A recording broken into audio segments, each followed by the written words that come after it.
The Invisible Eye. 1. "About this time," said Christian, "poor as a church mouse, I took refuge in the roof of an old house in Minnesonger Street, Nuremberg, and made my nest in the corner of the garret. I was compelled to walk over my straw bed to reach the window, but this window was in the gable end, and the view from it was magnificent, both town and country being spread out before me. I could see the cats walking gravely in the gutters, the storks, their beaks filled with frogs, carrying nourishment to their ravenous brood, the pigeons springing from their cotes, their tails spread like fans hovering over the streets.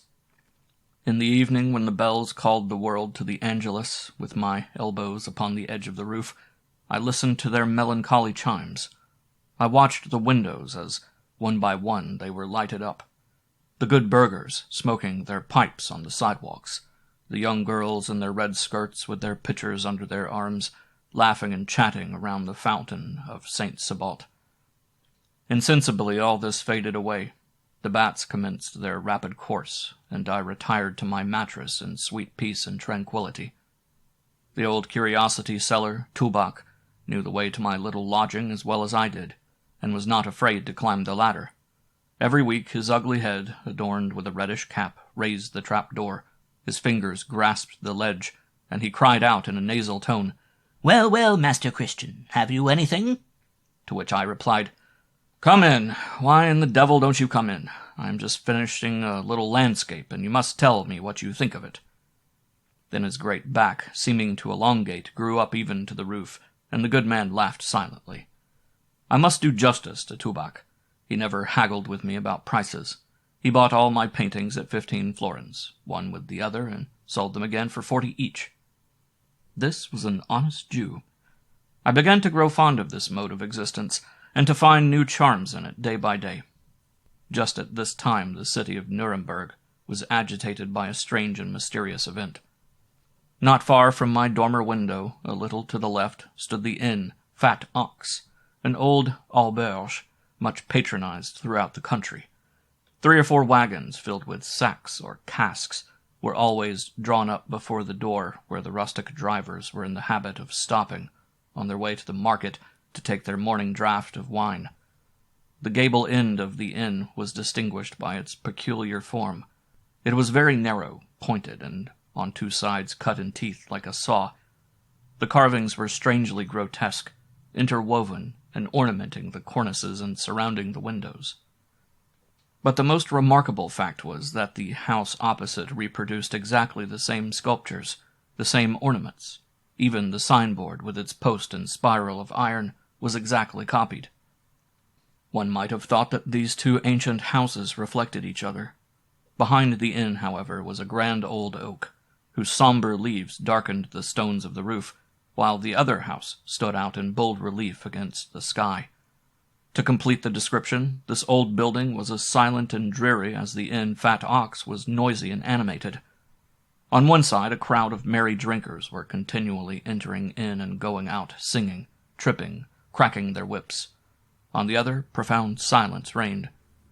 Perhaps, once or twice during the day, the heavy door seemed to open of itself to allow a little old woman to go out, with her back almost in a semicircle, her dress fitting tight about her hips, an enormous basket on her arm, and her hand contracted against her breast.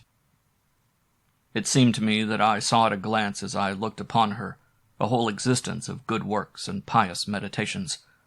The physiognomy of this old woman had struck me more than once.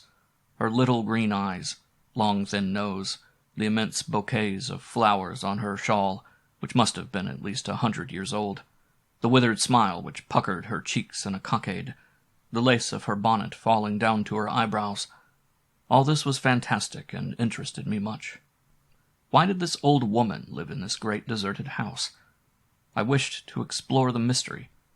One day, as I paused in the street and followed her with my eyes, she turned suddenly and gave me a look, the horrible expression of which I know not how to paint, made 3 or 4 hideous grimaces, and then, letting her palsied head fall upon her breast, drew her great shawl closely around her, and advanced slowly to the heavy door, behind which I saw her disappear. "She's an old fool," I said to myself in a sort of stupor. My faith, it was the height of folly in me to be interested in her. However, I would like to see her grimace again. Old Tubok would willingly give me 15 florins if I could paint it for him. I must confess that these pleasantries of mine did not entirely reassure me. The hideous glance which the old shrew had given me pursued me everywhere. More than once, while climbing the almost perpendicular ladder to my loft, feeling my clothing caught on some point, I trembled from head to foot, imagining that the old wretch was hanging to the tails of my coat in order to destroy me. Tubok, to whom I related this adventure, was far from laughing at it. Indeed, he assumed a grave and solemn air. "Master Christian," said he, "if the old woman wants you, take care. Her teeth are small, pointed, and of marvelous whiteness, and that is not natural at her age. She has an evil eye. Children flee from her, and the people of Nuremberg call her Fledermaus." I admired the clear, sagacious intellect of the Jew, and his words gave me cause for reflection. Several weeks passed away, during which I often encountered Fledermaus, or bat, without any alarming consequences. My fears were dissipated, and I thought of her no more. But an evening came during which, while sleeping very soundly, I was awakened by a strange harmony. It was a kind of vibration, so sweet, so melodious, that the whispering of the breeze among the leaves can give but a faint idea of its charm. For a long time I listened intently with my eyes wide open, and holding my breath so as not to lose a note. At last I looked toward the window, and saw 2 wings fluttering against the glass. I thought at first that it was a bat, caught in my room. But the moon rising at that instant, I saw the wings of a magnificent butterfly of the night delineated upon her shining disk. Their vibrations were often so rapid that they could not be distinguished. Then they reposed, extended upon the glass, and their frail fibers were again brought to view. This misty apparition coming in the midst of the universal silence opened my heart to all sweet emotions. It seemed to me that an airy sylph, touched with a sense of my solitude, had come to visit me, and this idea melted me almost to tears. "Be tranquil, sweet captive, be tranquil," said I. "Your confidence shall not be abused. I will not keep you against your will. Return to heaven and to liberty." I then opened my little window. The night was calm, and millions of stars were glittering in the sky.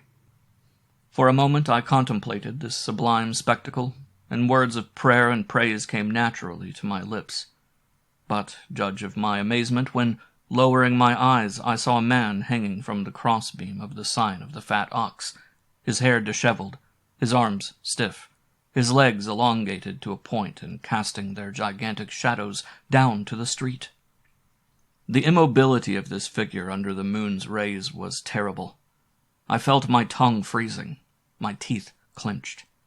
I was about to cry out in terror when, by some incomprehensible, mysterious attraction, my glance fell below, and I distinguished confusedly the old woman crouched at her window in the midst of dark shadows, and contemplating the dead man with an air of diabolic satisfaction. Then I had a vertigo of terror. All my strength abandoned me, and, retreating to the wall of my loft, I sank down and became insensible. I do not know how long this sleep of death continued. When restored to consciousness, I saw that it was broad day. The mists of the night had penetrated to my garret, and deposited their fresh dew upon my hair, and the confused murmurs of the street ascended to my little lodging. I looked without. The burgomaster and his secretary were stationed at the door of the inn, and remained there a long time. Crowds of people came and went, and paused to look in, then recommenced their course. The good women of the neighborhood who were sweeping before their doors looked on from afar, and talked gravely with each other.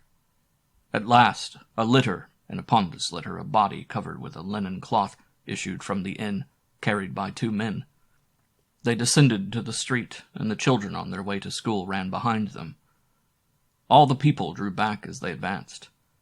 The window opposite was still open. The end of a rope floated from a crossbeam. I had not dreamed. I had, indeed, seen the butterfly of the night. I had seen the man hanging, and I had seen Fledermaus. That day Tubok made me a visit, and as his great nose appeared on a level with the floor, he exclaimed, "Master Christian, have you nothing to sell?" I did not hear him. I was seated upon my one chair, my hands clasped upon my knees, and my eyes fixed before me. Tubok, surprised at my inattention, repeated in a louder voice, "Master Christian! Master Christian!" Then, striding over the sill, he advanced and struck me on the shoulder. "Well, well, what is the matter now?" "Ah, is that you, Tubok?" Parbleu! I rather think so. Are you ill?" "No, I am only thinking." "What in the devil are you thinking about?" "Of the man who was hanged." "Oh ho!" cried the curiosity vendor. "You have seen him, then? The poor boy. What a singular history. The third in the same place." "How the third?" "Ah, yes, I ought to have warned you, but it is not too late. There will certainly be a fourth, who will follow the example of the others. Il n'a que le premier pas qui coûte." Saying this, Tubok took a seat on the corner of my trunk, struck his matchbox, lighted his pipe, and blew 3 or 4 powerful whiffs of smoke with a meditative air. "My faith," said he, "I am not fearful, but if I had full permission to pass the night in that chamber, I should much prefer to sleep elsewhere. Listen, Master Christian. 9 or 10 months ago, a good man of Tübingen, wholesale dealer in furs, dismounted at the inn Fat Ox. He called for supper. He ate well, he drank well, and was finally conducted to that room in the 3rd story. It is called the Green Room. Well, the next morning he was found hanging to the crossbeam of the signboard. Well, that might do for once. Nothing could be said. Every proper investigation was made, and the stranger was buried at the bottom of the garden. But look you, about 6 months afterward, a brave soldier from Neustadt arrived. He had received his final discharge, and was rejoicing in the thought of returning to his native village. During the whole evening, while emptying his wine-cups, he spoke fondly of his little cousin who was waiting to marry him. At last, this big fellow was conducted to his room, the Green Room, and the same night, the watchman, passing down the street Minnesonger, perceived something hanging to the crossbeam. He raised his lantern, and lo, it was the soldier with his final discharge and a bow on his left hip, and his hands gathered up to the seam of his pantaloons as if on parade. "Truth to say, this is extraordinary," cried the burgomaster. "The devil's to pay."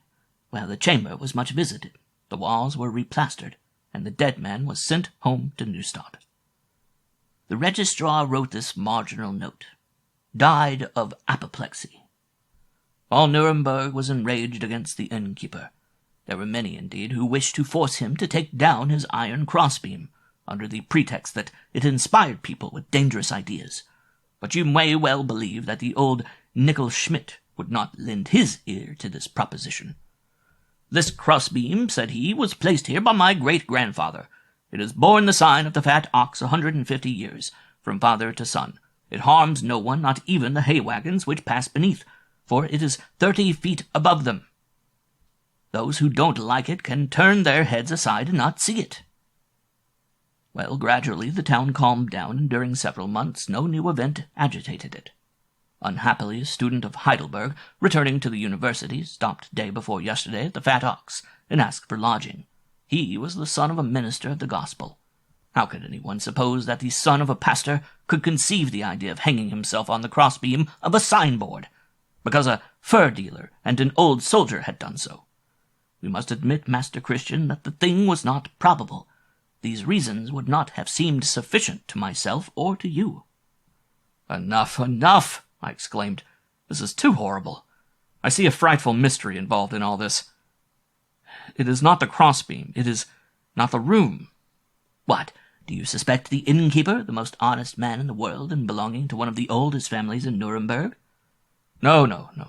May God preserve me from indulging in unjust suspicions. But there is an abyss before me into which I scarcely dare glance." "You are right," said Tubok, astonished at the violence of my excitement. "We will speak of other things. Apropos, Master Christian, where is our landscape of St. Odelia?" This question brought me back to the world of realities. I showed the old man the painting I had just completed. The affair was soon concluded, and Tubok, well satisfied, descended the ladder, entreating me to think no more of the student of Heidelberg. I would gladly have followed my good friend's counsel, but when the devil once mixes himself up in our concerns, it is not easy to disembarrass ourselves of him. In my solitary hours all these events were reproduced with frightful distinctness in my mind. This old wretch, I said to myself, is the cause of it all. She alone has conceived these crimes, and has consummated them. But by what means? Has she had recourse to cunning alone, or has she obtained the intervention of invisible powers? I walked to and fro in my retreat.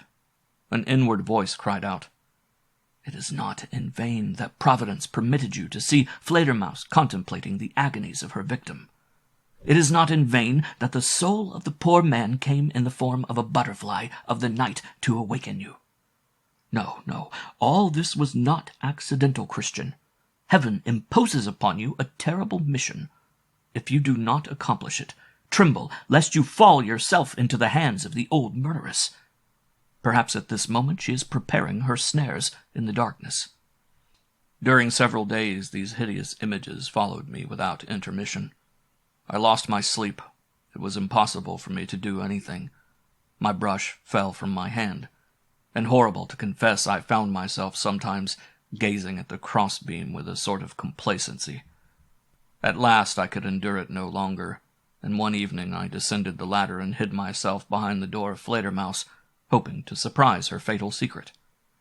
From that time no day passed in which I was not en route, following the old wretch, watching, spying, never losing sight of her. But she was so cunning, had a scent so subtle, that without even turning her head she knew I was behind her. However, she feigned not to perceive this. She went to the market, to the butcher's, like any good, simple woman, only hastening her steps and murmuring confused words. At the close of the month I saw that it was impossible for me to attain my object in this way, and this conviction made me inexpressibly sad. "What can I do?" I said to myself. "The old woman divines my plans. She is on her guard. Every hope abandons me. Ah, old hag, you think you already see me at the end of your rope." I was continually asking myself this question, "What can I do? What can I do?" At last a luminous idea struck me. My chamber overlooked the house of Fledermaus, but there was no window on this side. I adroitly raised a slate, and no pen could paint my joy when the whole ancient building was thus exposed to me. "At last I have you!" I exclaimed. "You cannot escape me now. From here I can see all that passes, your goings, your comings, your arts and snares. You will not suspect this invisible eye, this watchful eye which will surprise crime at the moment it blooms. Oh, justice, justice! She marches slowly, but she arrives." Nothing could be more sinister than the din now spread out before me. A great courtyard, the large slabs of which were covered with moss. In one corner, a well, whose stagnant waters you shuddered to look upon. A stairway covered with old shells. At the farther end, a gallery, with wooden balustrade, and hanging upon it some old linen and the tick of an old straw mattress. On the first floor to the left, the stone covering of a common sewer indicated the kitchen. To the right, the lofty windows of the building looked out upon the street. Then a few pots of dried, withered flowers. All was cracked, somber, moist. Only 1 or 2 hours during the day could the sun penetrate this loathsome spot. After that the shadows took possession. Then the sunlight fell upon the crazy walls, the worm-eaten balcony, the dull and tarnished glass, and upon the whirlwind of atoms floating in its golden rays, disturbed by no breath of air. I had scarcely finished these observations and reflections when the old woman entered, having just returned from market. I heard the grating of her heavy door. Then she appeared with her basket. She seemed fatigued, almost out of breath. The lace of her bonnet fell to her nose. With one hand she grasped the baluster and descended the stairs. The heat was intolerable, suffocating. It was precisely one of those days in which all insects, crickets, spiders, mosquitoes, etc., make old ruins resound with their strange songs. Fledermaus crossed the gallery slowly, like an old ferret who feels at home. She remained more than a quarter of an hour in the kitchen, then returned, spread out her linen, took the broom and brushed away some blades of straw on the floor. At last she raised her head and turned her little green eyes in every direction, searching, investigating carefully. Could she, by some strange intuition, suspect anything? I do not know, but I gently lowered the slate and gave up my watch for the day. In the morning, Fledermaus seemed to be reassured. One angle of light fell upon the gallery. In passing, she caught a fly on the wing, and presented it delicately to a spider established in a corner of the roof. The spider was so bloated that, notwithstanding the distance, I saw it descend from round to round, then glide along a fine web like a drop of venom, seize its prey from the hands of the old shrew, and remount rapidly. Fledermaus looked at it very attentively, with her eyes half closed, then sneezed and said to herself in a jeering tone, "God bless you, beautiful one. God bless you." I watched during 6 weeks, and could discover nothing concerning the power of Fledermaus. Sometimes, seated upon a stool, she peeled her potatoes, then hung out her linen upon the balustrade. Sometimes I saw her spinning, but she never sang, as good, kind old women are accustomed to do, their trembling voices mingling well with the humming of the wheel. Profound silence always reigned around her. She had no cat, that cherished associate of old women. Not even a sparrow came to rest under her roof. It seemed as if all animated nature shrank from her glance. The bloated spider alone took delight in her society. I cannot now conceive how my patients could endure those long hours of observation. Nothing escaped me. Nothing was matter of indifference. At the slightest sound I raised my slate. My curiosity was without limit, insatiable. Toubac complained greatly. "Master Christian," said he, "how the deuce do you pass your time? Formerly you painted something for me every week. Now you do not finish a piece once a month. Oh, you painters! Lazy as a painter is a good wise proverb. As soon as you have a few kreuzers in possession, you put your hands in your pockets and go to sleep." I confess that I began to lose courage. I had watched, spied, and discovered nothing. I said to myself that the old woman could not be so dangerous as I had supposed, that I had perhaps done her injustice by my suspicions. In short, I began to make excuses for her. One lovely afternoon, with my eye fixed at my post of observation, I abandoned myself to these benevolent reflections, when suddenly the scene changed. Fledermaus passed through the gallery with the rapidity of lightning. She was no longer the same person. She was erect, her jaws were clenched, her glance fixed, her neck extended. She walked with grand strides, her gray locks floating behind her. "At last," I said to myself, "something is coming. Attention!" But, alas, the shadows of evening descended upon the old building. The noises of the city expired, and silence prevailed. Fatigued and disappointed, I lay down upon my bed. When casting my eyes toward my dormer window, I saw the room opposite illuminated. So, a traveler occupied the green room, so fatal to strangers. Now all my fears were reawakened. The agitation of Fledermaus was explained. She scented a new victim. No sleep for me that night. The rustling of the straw, the nibbling of the mice under the floor gave me nervous chills. I rose and leaned out of the window. I listened. The light in the room opposite was extinguished. In one of those moments of poignant anxiety, I cannot say if it was illusion or reality, I thought I saw the old wretch also watching and listening. The night passed, and the gray dawn came to my windows. By degrees the noise and movements in the street ascended to my loft.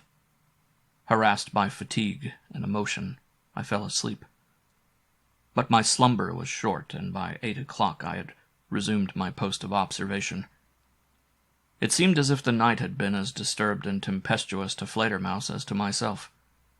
When she opened the door of the gallery, I saw that a livid pallor covered her cheeks and thin throat. She had only her chemise and a woolen skirt. A few locks of reddish-gray hair fell on her shoulders. She looked toward my hiding place with a dreamy, abstracted air, but she saw nothing. She was thinking of other things. Suddenly she descended, leaving her old shoes at the bottom of the steps. Without doubt, thought I, she is going to see if the door below is well fastened. I saw her remount hastily, springing up 3 or 4 steps at a time. It was terrible.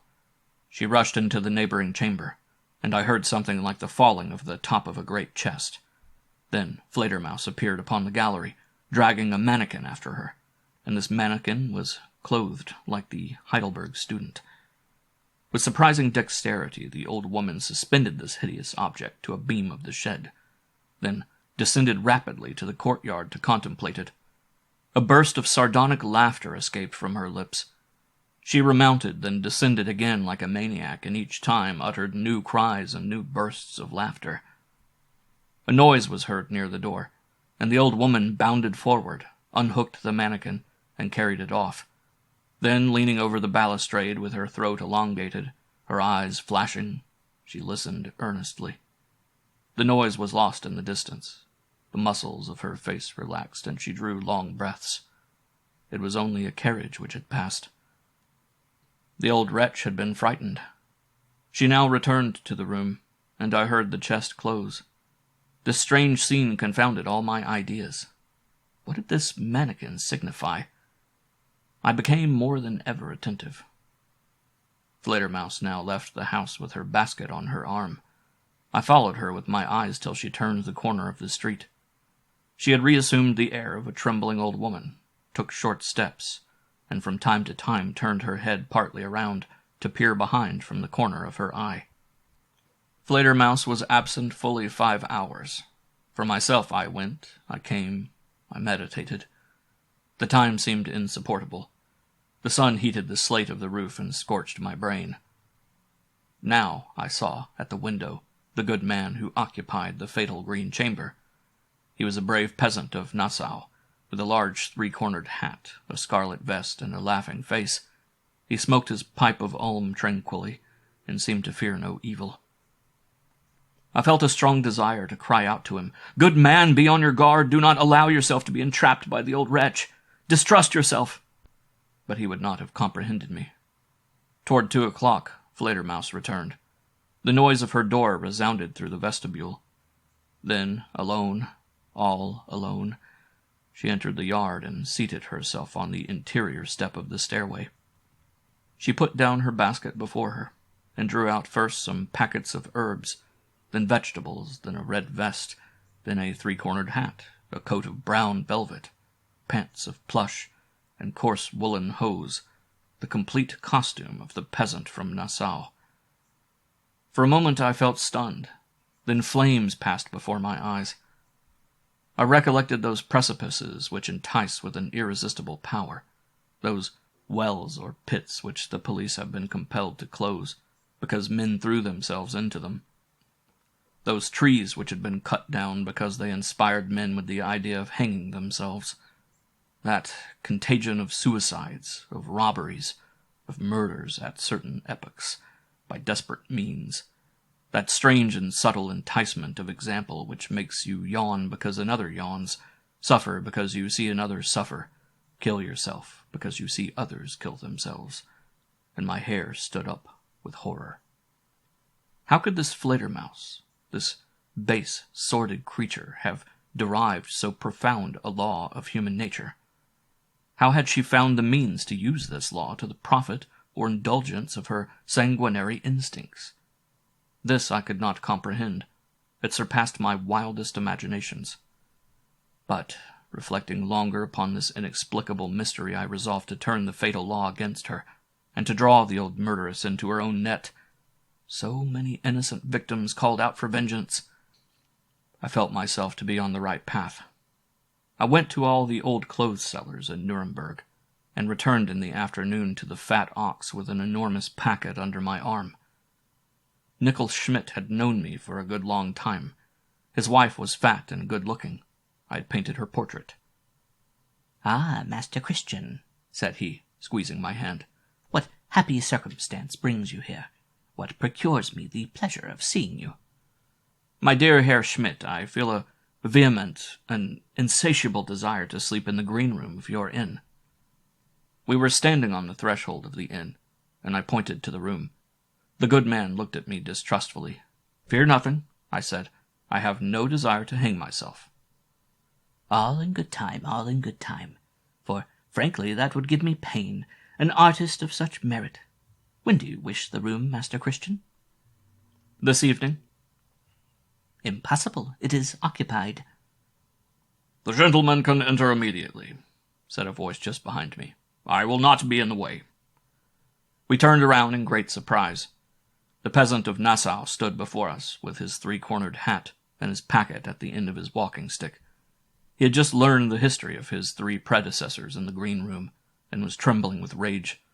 "Rooms like yours," cried he, stuttering. "But it is murderous to put people there. It is assassination. You deserve to be sent to the galleys immediately." Go calm yourself," said the innkeeper.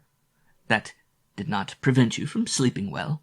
"Happily, I said my prayers at night," said the peasant. "Without that, where would I be?" And he withdrew with his hands raised to heaven. "Well," said Nickel Schmidt, stupefied. "The room is vacant, but I entreat you do not serve me a bad trick." "It would be a worse trick for myself than for you, sir." I gave my packet to the servants, and installed myself for the time with the drinkers. For a long time I had not felt so calm and so happy.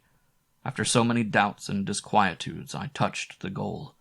The horizon seemed to clear up, and it appeared that some invisible power gave me the hand.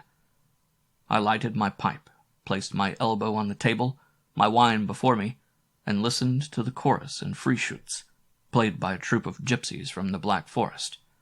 The trumpets, the hue and cry of the chase, the hautboys plunged me into a vague reverie, and at times, rousing up to look at the hour, I asked myself gravely if all which had happened to me was not a dream.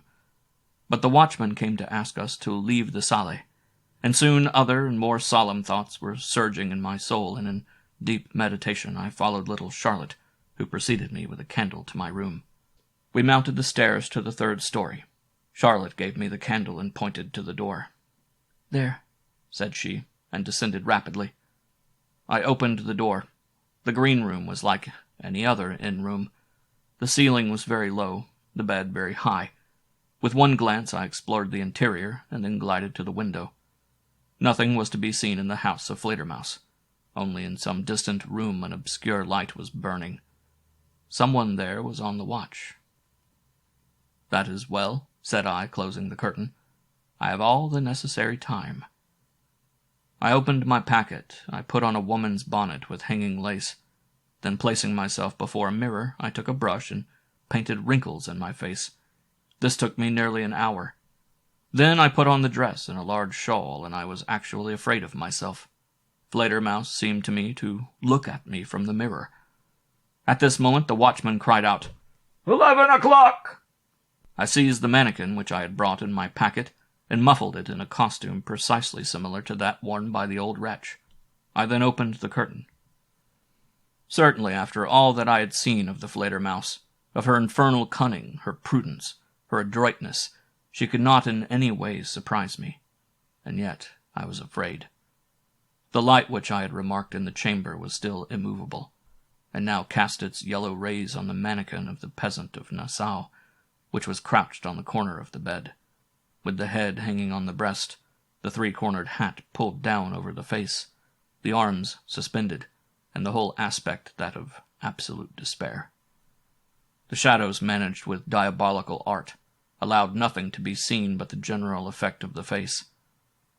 The red vest and 6 round buttons alone seemed to shine out in the darkness, but the silence of the night, the complete immobility of the figure, the exhausted, mournful air, were well calculated to take possession of a spectator with a strange power. For myself, although forewarned, I was chilled even to my bones. How would it, then, have fared with the poor simple peasant if he had been surprised unawares? He would have been utterly cast down. Despairing, he would have lost all power of self-control. and the spirit of imitation would have done the rest. Scarcely had I moved the curtain when I saw Fledermaus on the watch behind her window. She could not see me. I opened my window softly. The window opposite was opened. Then her mannequin appeared to rise slowly and advance before me.